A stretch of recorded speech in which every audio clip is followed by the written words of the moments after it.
Hello everyone, this is Tom Fox. I'm the Compliance Evangelist, and I'd like to welcome you to This Week in FCPA, episode 112 for the week ending July 20th, 2018, the Wood, or perhaps Wouldn't edition.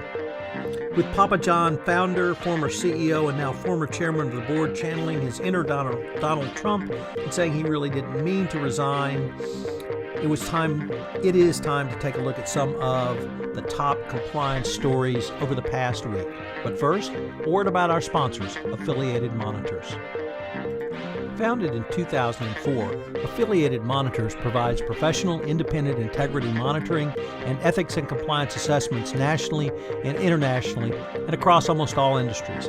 With its knowledge of effective ethics and compliance programs and cultures, Affiliated Monitors is respected for its work as the corporate monitor on matters ranging from multinational corporations to small and mid-sized companies and even individuals. Having served in over 700 monitorships, no one has more experience as an independent monitor than the team at Affiliated Monitors. For more information on how an independent monitor can help your company improve its ethics and compliance program, visit our sponsor, Affiliated Monitors, at www.affiliatedmonitors.com. Some of the stories Jay and I look at for this week include: we continue our exploration of the insane trajectory of John Schnatter, former PapaJohn Chairman and former CEO. We take a look at conflicts of interest at the CEO level in the SEC enforcement action against former Energy XXI founder John Schiller. Yet another former PDVSA official pleads guilty to money laundering in the United States. We take a look at how much information the DOJ must disclose about monitoring through a FOIA request. Wei Chin says we need more data pioneers in compliance. We take a look at the Vantage Drilling Arbitration Award against Petrobras, bookended with the Brazilian prosecutor's indictment of the CEO of the company after the DOJ has issued a declination to the company. We note the largest vendor in the compliance space, Navigant, is sold to BC Partners, a London-based private equity company. We explore a piece by Bob Connolly asking, should the DOJ encourage whistleblowing in bid rigging cases? We consider Bill Waite's two-part blog post in the FCPA Blog about reflections on compliance during the 10-year anniversary of the FCPA Blog, and conclude with a look by Ben DiPietro from the Wall Street Journal Risk and Compliance Journal about the EU regulators' fine against Google of $5 billion plus for anti-competitive acts. And we ask not if, but when U.S. regulators will retaliate. We conclude with a summary of my 5-part podcast series with Katerina Bulgarella on her SAI Global White Paper, Predicting Risk, a Strategic Cultural Framework for the C-Suite. This is Tom Fox. Thanks again for listening to This Week in FCPA. This Week in FCPA is a part of the Compliance Podcast Network. Hello, everyone. This is Tom Fox. I'm the Compliance Evangelist, and I'd like to welcome you to This Week in FCPA, episode 112 for the week ending July 20, 2018, the Wouldn't or perhaps Would edition. As always, I'm joined by Mr. Monitors, Jay Rosen. Jay, welcome. Happy Friday. Yeah. Jay, with PapaJohn Pizza founder John Schnatter, former CEO and now former chairman of the board, channeling his inner Donald Trump and saying that although he did resign, he really didn't mean to resign. Perhaps it's time to take a look at some of the week's top compliance and ethics stories. Are you ready?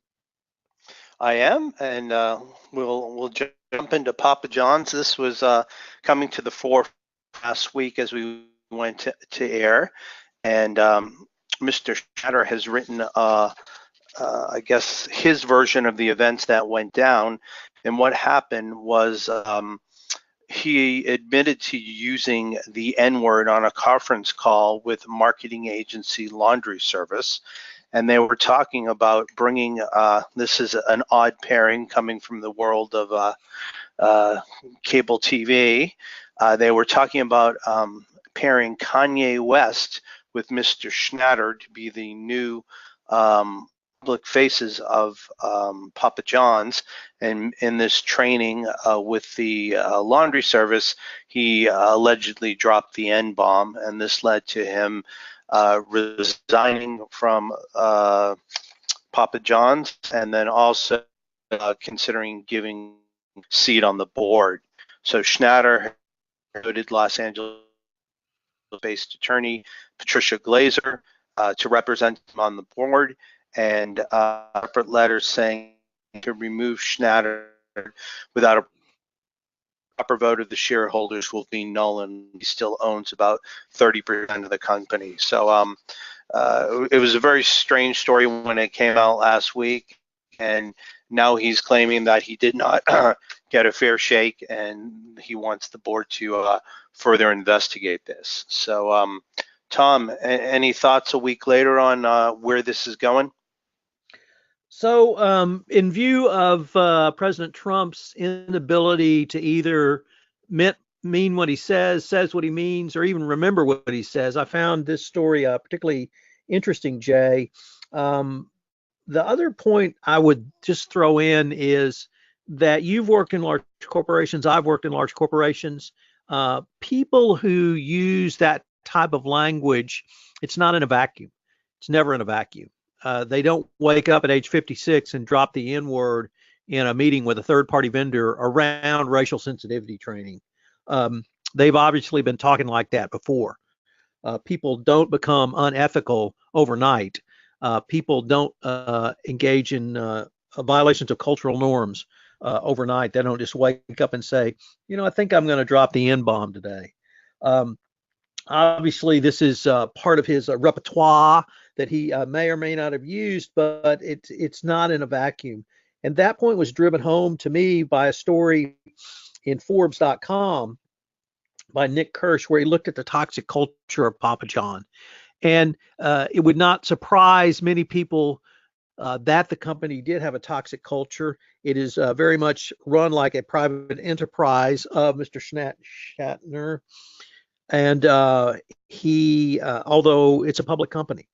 So what's going to be interesting, I think, is I was fascinated that he would actually attack the vendor who was on the call, trying to give them some sensitivity training, claiming that they had attempted to extort money from the company when they're a vendor, and they were simply trying to get the amount of money they were owed paid to them. Finally, his use of the example that well-known figure of American culture, Colonel Harlan Sanders, who died in 1980. I believe he was born in the 19th century, apparently used the N-word. Well, that was a different time and place. And to cite to something like that as an excuse for your racial biases in 2018 is truly inexcusable. I think the company recognizes really the danger that Schnatter has put the company in, whether minority pizza buyers want to do business with someone like that. It's certainly the stock market price does not reflect that, since it's taken nosedives really by a series of actions by him.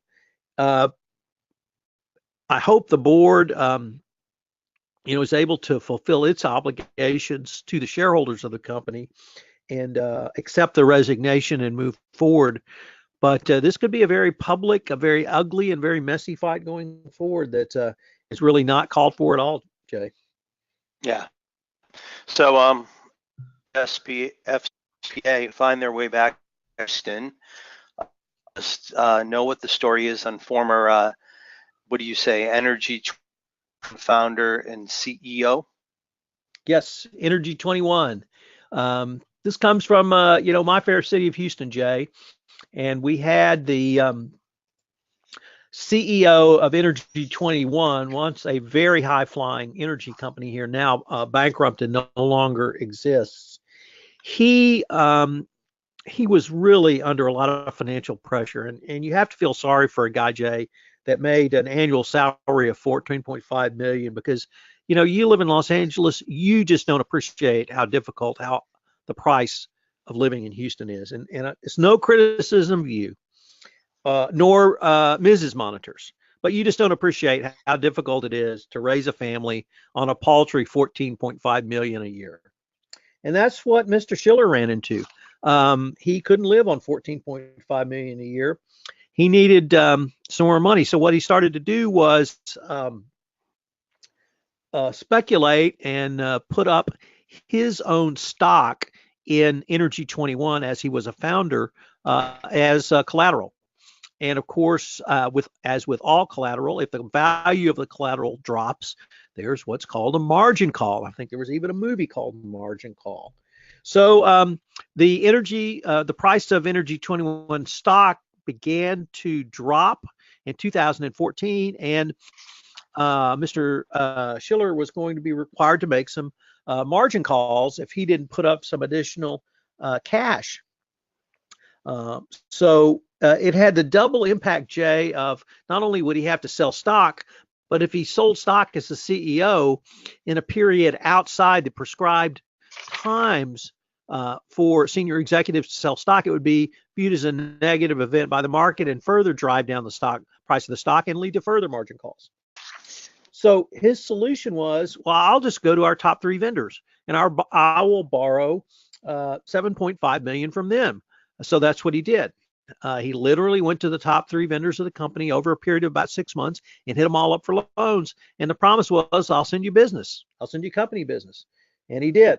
And he ordered the head of procurement to send business to them. So, but it turns out that wasn't even enough, Jay, that he needed another $2.5 million. So I would have said he sold a board seat, but perhaps more charitably, he took a personal loan of $2.5 million for a board seat.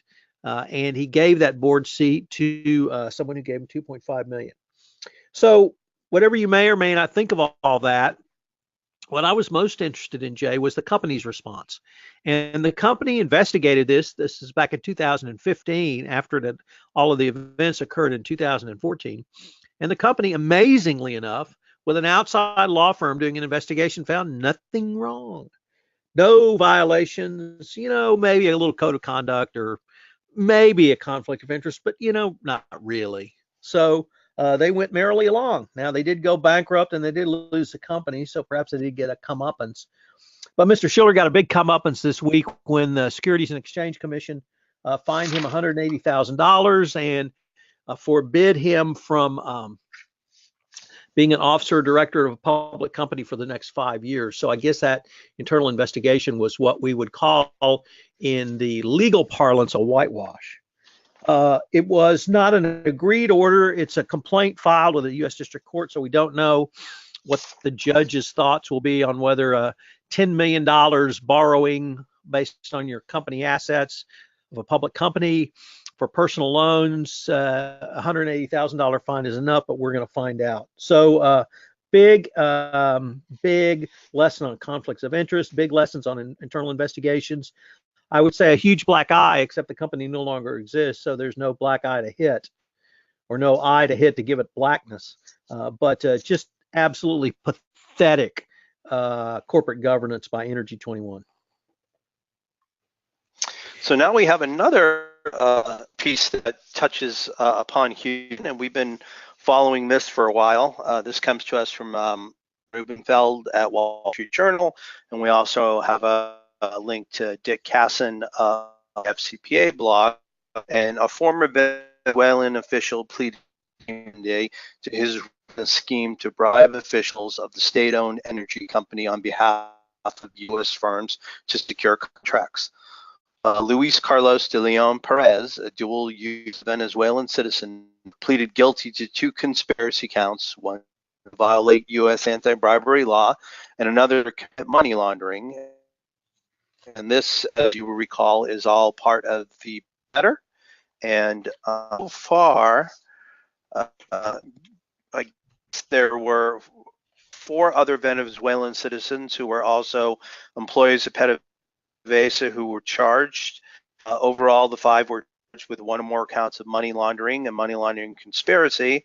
And basically, the DOJ has charged 15 defendants now in the case, and 12 have pleaded guilty. So one of them, Tom, Roberto Rincon, I think we've spoken about before, and he lives in the Woodlands. So this case just keeps going deeper and deeper into PDVSA.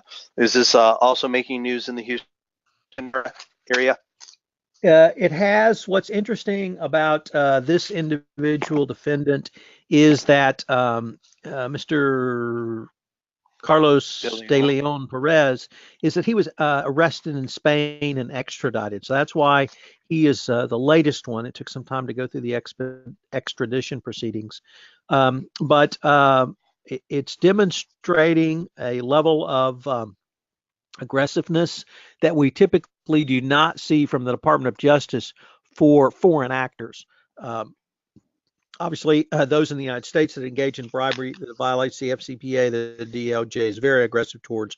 But this is a Venezuelan national, so or rather a dual Venezuelan U.S. national, and he was in Spain and extradited. So I think we're going to continue to keep our eye on this going forward, Jay, and it's going to be interesting to see where it goes.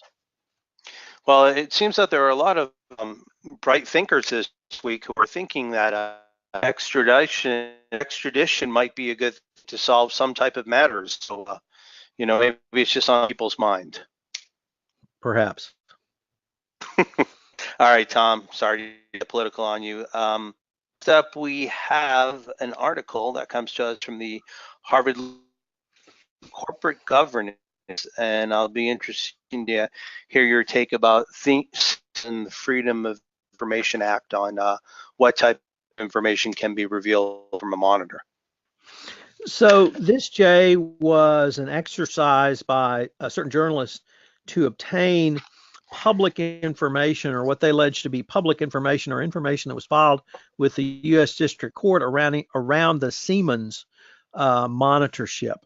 And they filed a FOIA request, a Freedom of Information Act request, and the Department of Justice and Siemens vigorously objected to this request, and it went in front of the Federal District Court to determine whether or not some of the all or some of the information could be disclosed. And it really is a it was interesting court ruling, and they sort of split the baby on this. But the court basically held that there's a confidential commercial information exception that allows a large amount of the information that's filed with the court to be kept from disclosure. So the some information, however, has to be disclosed. So it's going to be interesting to see whether or not either party takes this up on appeal. I think it's going to be, I don't think it would go to the Supreme Court, but it could significantly change at the Court of Appeals. We do need, I think, a final resolution of how much of this is discoverable simply for public interest purposes. So I think it's something that we're going to have to continue to watch. So next up, from Global Investigation Review, Swanson, the theme that having for the past several weeks about data analytics, and there was a recent conference where basically they were saying that businesses are using data analytics, fancy for collecting and drawing new insights from large swaths information to speed up and improve decision making. But in the legal industry, and specifically in the science, the use of data analytics is still in its infancy. This article, we had Jason Linder, who was quoted. He was a former DOJ prosecutor and is now in private practice here in Los Angeles at Irel in Manila. And he said that compliance experts said, while most companies are collecting information on their transactions, only a handful of companies are actually using the data to develop algorithms that can spot the riskiest translation in real time. Also at this event was Wei Chen.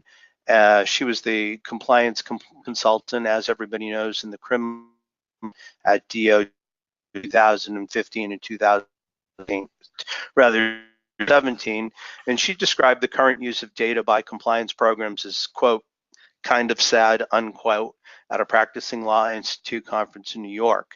She said that less than half of them, the companies that she dealt with during her time at the DOJ, given a basic command of data. But she did have good things to say at one company, AB InBev, a global beer conglomerate, and the parent company of Anheuser-Busch here in the U.S. And she had kudos for their global finance officer, Martine Della Valle. Exactly, the situation there was in 2016. InBev faced a problem that they are acquiring competitor SAB Miller, and he thought about hiring forensic auditors and investigators to create a due diligence report, but he wanted something more than the standard auditors would give them. So he decided to go in and build a data set based on all the operations that they were having globally.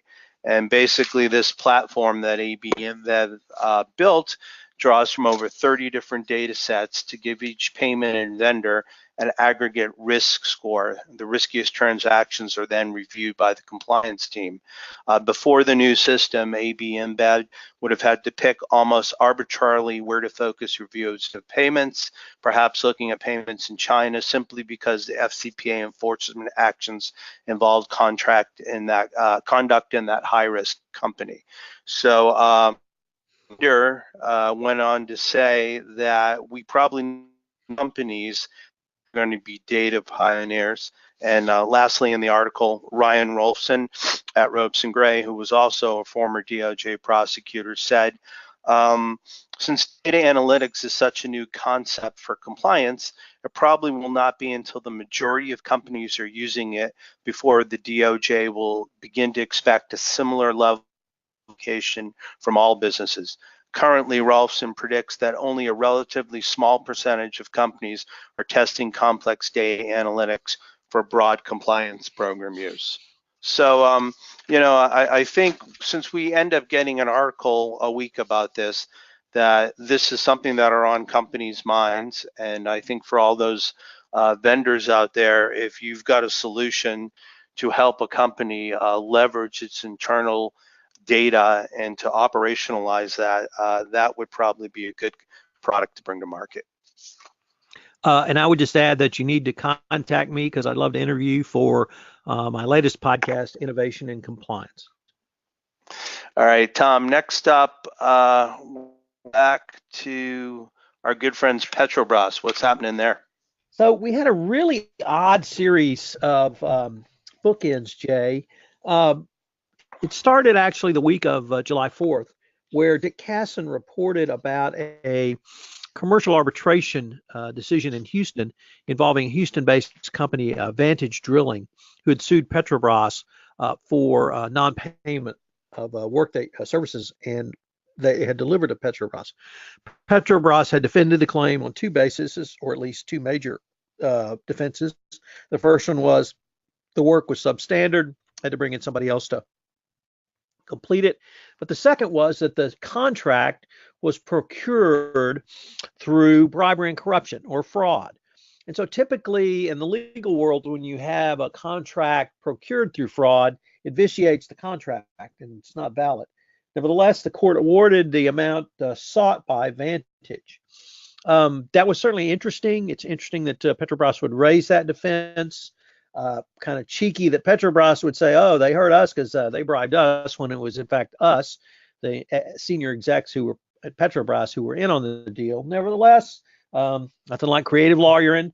But what made it interesting was last week, or I guess this week, we find out that Brazilian authorities have indicted the former CEO of Vantage Drilling for bribery and corruption. So kind of putting some teeth into what Petrobras was claiming. What makes this even more interesting was that in August of last year, Vantage Drilling said the DOJ had closed its investigation into possible FCPA violations. In other words, declined to prosecute. Excuse me. Now, Vantage has said it expects to pay $5 million to resolve a parallel SEC Foreign Corrupt Practices Act case. Nevertheless, we have the anomaly that the DOJ is not prosecuting the company, where Brazil is prosecuting the former CEO, alleging he paid a $31 million bribe through to Petrobras employees through a third party. for a $1.8 billion contract, which was the basis of the arbitration. This obviously did not happen in a vacuum, and I think both Brazilian and Department of Justice prosecutors have acknowledged a very close working relationship. They share information on a regular basis, and are in communication with each other. So I don't think it would surprise U.S. prosecutors that for Brazil to do something, because I think the Brazilians would tell them they were going to do something. Now, Vantage announcing that the DOJ had closed its books on an investigation is certainly one thing, separate and apart from an individual being prosecuted, but the individual was CEO of Vantage at the time in question.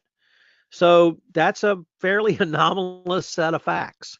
And we'll just have to see where all of this goes. But very, very interesting, Jay. And if you scored home through the first 6 stories, 3 of them have involved Houston. So we're at a 50% Houston center of the FCPA enforcement world. Next up, just some news that was broken by Matt Kelly on July 17th, that Navigant, one of the world in ethics and compliance technology solutions, was technically sold from one company to another. What actually happens is it was a recapitalization. So partners are based in London will acquire a majority stake in Navigant. Vista Equity owners, a private equity based in San Francisco that has owned Navigant, and neither firm disclosed a price, and Vista will keep a minority stake in the business. The deal is expected to close in September. Navigant, as many of our listeners know, is a kingpin in compliance software. Companies everywhere use its whistleblower hotline product. It also sells risk due diligence service, tech service. It's worth noting that Vista and BC Partners described the transaction as a recapitalization rather than sale, which means that both firms will see future growth potential for Navigant, and they're placing a money bet on that. So whether or not this will drive any further consolidation in the industry, it appears that for the short term, Navigant has enough dry powder to move ahead to grow its business and potentially do some more acquisitions. So yeah, it also spoke to me, Jay, about the market feeling that this is still a high growth area. The sale by Vista was at a 3 to 5x multiplier on what they paid, I think, for Navigant when they bought it. So they got a big chunk of change as a profit. Obviously, BC Partners sees additional growth. I think $1 billion is still a pretty large number, although it's difficult to say whether it would or wouldn't be in this climate. Nevertheless, a big bet by BC Partners, a lot of money available for Navigant to grow. But as you correctly note, and I think the more interesting play will be, what about other private equity firms not traditionally associated with the compliance field, seeing this as a real growth opportunity for any number of the other companies involved in our space? So I think it's something that's going to bear watching, Jay. Great. So next up, we have an article from Robert Connolly that was picked up by Law 360, and it's very interesting. He has some interesting thoughts about what should happen with regard to bid rigging and whistleblowers. What are your takeaways from that? So he's advocating that the Department of Justice should encourage whistleblowers in antitrust matters, which are bid rigging. Obviously, bid rigging can be in federal contracts as well. So there's False Claims Act potential. And anytime you can get information on false claims against the government, or rather false claims involving the government, that's going to be money we can get back for the government. And having whistleblowers awards he's really drawing upon the SEC and their experience with Dodd-Frank whistleblowers to try to get the other parts of the DOJ to utilize this. And I would certainly applaud that effort going forward, Jay. There are a couple of interesting quotes in the article, and if you're old enough like you are and ever were on the East Coast, there used to be ads for this electronic company called Crazy Eddies.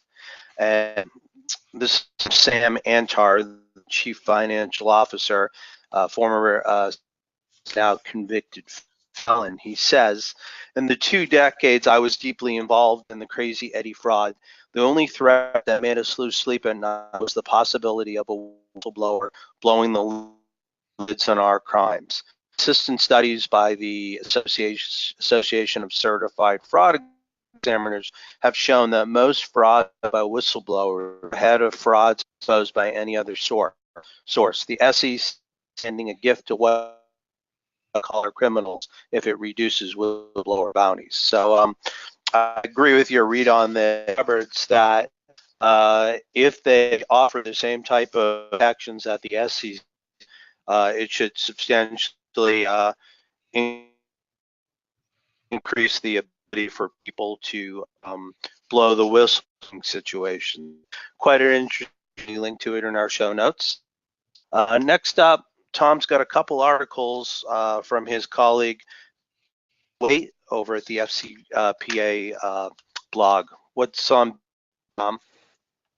So Bill is one of the founders of the Risk Advisory Group. He's headquartered in London, and he wrote a 2-part blog post series. First of all, this is the 40th anniversary of the FCPA, and Dick Casson has invited those on the editorial board, such as Bill and myself, and literally everyone else, to write sort of not a retrospective, but thoughts on where we were, where we've been, and where we may be going. And so kind of in response to that, Bill wrote a 2-part series where he looked at, I thought, a couple of interesting topics. The first one was how corrupt regimes change the world. And here he talked about really focused on the macro, which is that Arab Spring and the changes it brought. Obviously, Gaddafi's fall was a part of Arab Spring. It also led to Mubarak's fall as well, and many other changes in North Africa and that region of the world, which could not have been foreseen. The bringing it forward a little bit, the massive corruption cases that came out of Brazil, with Odebrecht, Marcel Odebrecht being convicted, going to jail, and others going to jail, and the Petrobras and other Brazilian scandals. Then we had the 1MDB scandal that's ongoing in Malaysia. And then, of course, South Africa, where we had literally government capture by the Gupta family of a large portion of state-owned enterprises in South Africa, and now President Zuma potentially himself facing charges as well as his family. So demonstration of how corruption really impacted the world. In part 2, he looked at some of the wins in the battle against corruption, but he does point out that it's still an open question on what's going to be the final results. So obviously, or perhaps not obviously, but he starts off with international NGOs such as the OECD and the importance that they have brought to the table around anti-corruption and anti-bribery, the IMF, pressure from corporations. He believes that millennials and generations Z, Y, and X are much better at not wanting to be associated with corruption than perhaps some of the older folks out there, and that it's still an open question on how far all this is going to go. I commend Bill for writing it, and I would commend this article to really everyone who's interested in the topics. As always, we've linked to them in the show notes. Yeah, it's pretty comprehensive that changes in the world, how they intersect with anti-bribe prosecution. this extort comes to us from Ben DiPietro at the Risk and Compliance Journal, Wall Street Journal. We'll find spotlight different regulatory approaches of the EU, and there was a $4.34 billion euro, which translates to 5.06 billion, still enough money to buy a flat in Houston, fine levied by the European Union against Alphabet Google. And the fine, which was announced on Wednesday, shows the EU's willingness to rein in the operations of big high-tech companies where the US takes a more hands-off approach. Basically, this concerned Google requiring companies to preload the search engine and Chrome browser in versions of Android that Google provides free of charge. So this gave Google an unfair competitive advantage by having its software pre-installed in these phones. While Google to stop offering incentives to handset manufacturers to pre-install its search engine and Chrome browser, it wouldn't necessarily have to stop making those offers in the US. So again, it reflects the regulatory differences between this side of the Atlantic and what's happening in the EU. Anything else you take out of that, Tom? So you have to look at everything now, Jay, I think through the current lens of where American politics are, where we are on the international stage, and the frankly attacks by the current U.S. administration on the EU, NATO, G7, World Trade Organization, and everything else European. So this case has been going on quite a while. Nevertheless, when you have a $5 billion fine, even with a $14.5 million salary, annual salary, that's a lot of money. Take a lot of years at $14.5 million to pay that. So I do have some sympathy for that, particularly for Mr. Schiller, former CEO of Energy XXI. But my question is, my original question is, will the U.S. retaliate? I think I have to amend that, Jay, is when will the U.S. retaliate? President Trump has already tweeted against this, about this, and it's certainly going to make a hot trade war even hotter. So in our concluding piece today, Tom took a deep dive with Caterina Bogarella in her SAI Global White Paper, which was about predicting risk, a strategic culture framework for the C-suite. It's a real deep dive. Tom, why don't you give our listeners a little bit of highlight of what you talked about in the 5 podcasts? Sure. Caterina, in conjunction with SAI Global, wrote just a fabulous white paper on using a culture framework to help not only forecast risk, but assess risk and then manage risk. And we took a deep dive into it through this 5-part series you mentioned. Part 1, introduction. Part 2, board, C-suite, and ethical risk. 3, the differences between espoused ethics and actual values. In Part 4, which came out yesterday, we analyzed the Wells Fargo scandal under the framework, and today we concluded with the ins and outs of ethical reasoning. It's just a fabulous white paper. I rather than write 1 or 2 blogs about it, I really wanted to take a deep dive, and that's the reason for the 5-part series. Check it out. It provides you with a very coherent framework to look at the ethical risk in your organization. So with that, Jay, you want to take us home? Yeah, I just wanted to check the latest stand and MLB at the midway point. We have 4 teams in the American League: Red Sox, Yankees, your Astros, and the Mariners, all playing approximately 600 ball, which is a bit unheard of. So I'm looking forward to the second half.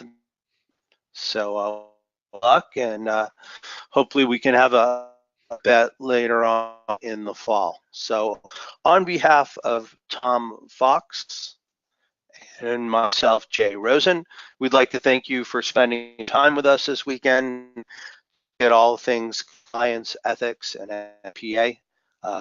We appreciate you spending time with us. Hope you have a great afternoon and a great week, and thanks for tuning in.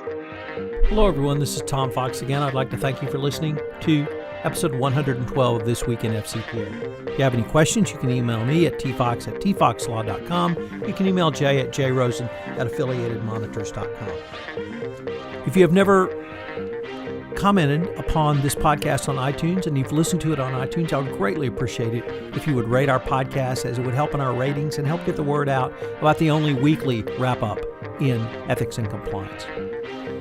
Thanks again for listening to this episode. I hope you'll join us again next week when Jay and I review the week's top compliance and ethics stories. This Week in FCPA is a part of the Compliance Podcast Network.